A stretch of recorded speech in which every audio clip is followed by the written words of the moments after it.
Dottor Ferrari, amministratore delegato di Lima, un'azienda che in Friuli Venezia Giulia trasmette grande leadership tecnologica e grande positività al territorio.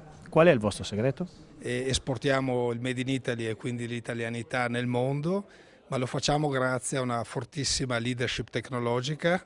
Lima sviluppa delle soluzioni per il mercato dell'ortopedia ed è in grado di esportare appunto queste soluzioni in giro per il mondo attraverso la propria rete commerciale che conta di 23 società in giro per il mondo.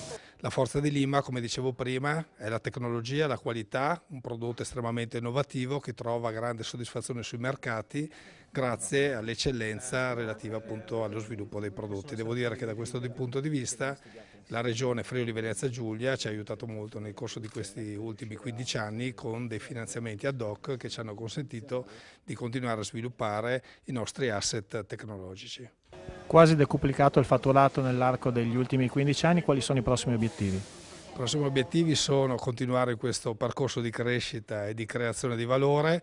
Le do un paio di numeri: nel corso degli ultimi 3 anni siamo riusciti ad incrementare, anche grazie ad alcune acquisizioni mirate, il nostro fatturato del 50% e l'occupazione a livello del gruppo del 25%, con una redditività di impresa molto significativa.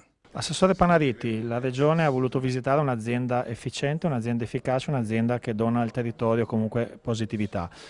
Che tipo di sostegno sta dando la Regione e quali tipo di obiettivi si pone?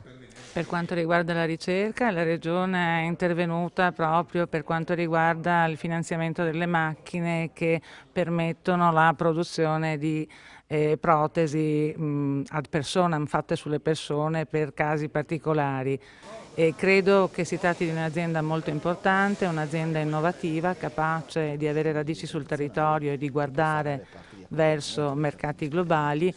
Importante anche perché ha manodopera di grande qualità, ci sono ingegneri, ci sono tecnici e quindi siamo interessati anche a lavorare insieme per quanto riguarda gli assegni di ricerca e i dottorati e di far crescere l'occupazione, cosa che mi pare è stata appena affermata dall'amministratore delegato.